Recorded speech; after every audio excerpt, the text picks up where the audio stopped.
Okay, panoorin natin to mga idol. Ito yung update daw doon sa nag-viral na nagtalik na hindi natanggal yung video na mula sa Indonesia. Play natin. Yang sanksi ya. Kalau nggak sampai kita nggak berani nih. Kasi mga idol, sobrang daming naniwala sa bidyong ito na totoo daw at hindi daw to scripted, hindi daw to content. Pero hindi ko alam yung mga nagsasabi ng ganun kung nakakapunta ba talaga sila sa official na YouTube channel or page ng may-ari ng bidyong ito. Kasi sobrang daming nag-repost, mga nagpakalat na mga marites. Bisa mari. Tapos nagpakalat na nga, hindi pa sila marunong magsaliksik, hindi mapanuri at baka sobrang mura yung kanilang mga cellphone na walang translation mode at hindi marunong mag-Google, hindi marunong mag-translate. Ayan, may mga kaguluhan na nangyayari dito sa video. Pero mga idol, everything we seen in this video is an act. Ito po yung kanilang YouTube channel. Yan po yung kanilang disclaimer. Nandyan po sa community nila yung disclaimer. Sa bawat video may disclaimer. Ang hirap sa atin, kung anong nakikita natin na mukhang kapanipaniwala, pinaniniwalaan na kaagad natin. Okay, play natin ito ha. Okay, kayo na bahala makinig dito sa disclaimer ha. Assalamualaikum specifically addressed to Mr. Marcel, Red Magician, who may feel uncomfortable with our content. While our content is limited to entertainment according to the profile, playlist and description, only entertainment and settings. Disclaimer, the video above is purely fictional and is for entertainment purposes. Please take the positive side and discard the negative side. Thanks for watching. 1. Fishing only title. 2. What looks real is not necessarily true. Yun na yung sinabi. What looks real is not necessarily true. Tapos yung title nila, phishing. Baka kailangan pa nating i-elaborate kung anong ibig sabihin ng phishing. Ano ba yung phishing? Hook. Ano ba yung hook? Bait ba? Clickbait ba? Grabe naman yung mga kababayan natin na eto, katulad nito, na-explain na ako, nag-elaborate na ako. Marami pa rin magko-comment dyan sa comment section na naniniwala pa rin sila. Wala namang problema kung paniwalaan mo kasi hindi naman talaga imposibleng mangyari ito. May mga pangyayari talagang ganito, even too phenomenal, pero meron talagang mga medical records na nangyari na ganyan, na hindi natanggal. Pero itong bidyong mismong pinaniwalaan ninyo, na nakita ninyo, ay pelikula lang po yan, pagsasadula lang po yan.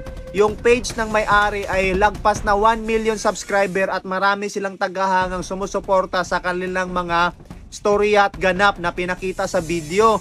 Tayo naman mga marites na mga Pilipino, hindi na nga marunong mag-translate o pinapaniwalaan pa agad kung anong nakikita. Marami na nga kaming nagsasabi na clickbait lang yan, scripted lang yan at content lang yan. Talagang magagalit pa sa amin na kami nagsasabi na ayon rin naman to sa ating mababasa sa kanilang mga description. So, bro, just keep it cool. Don't have any interest in anything negative at all.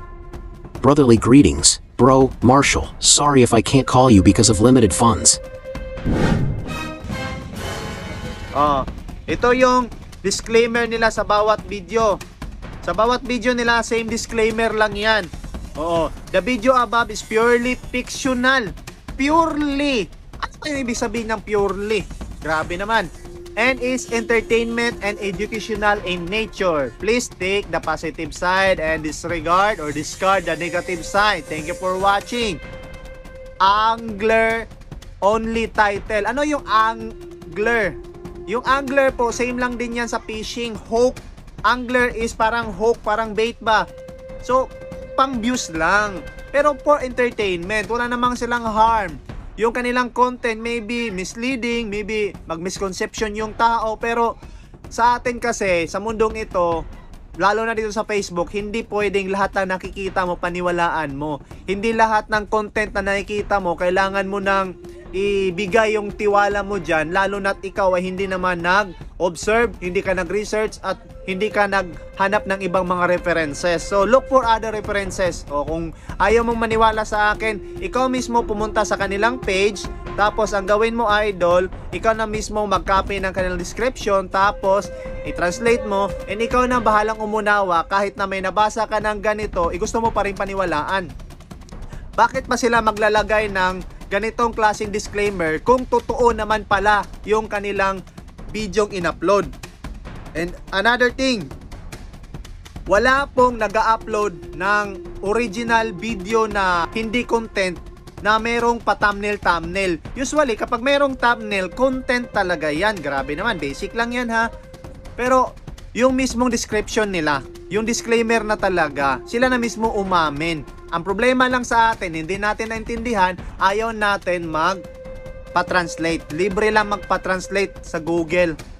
Thank you for watching mga idol, and I hope na ma-share niyo itong video ito upang makarating rin ito sa mga taong yung cellphone nila baka wala ring translator or ayaw nilang pumunta sa Google para mag-translate. Easy to copy and paste lang naman yan para malaman natin kung ano ba talaga, kasi hindi Pilipino yung may-ari ng video. So bye bye po and have a nice day sa inyong lahat. Peace be with you all.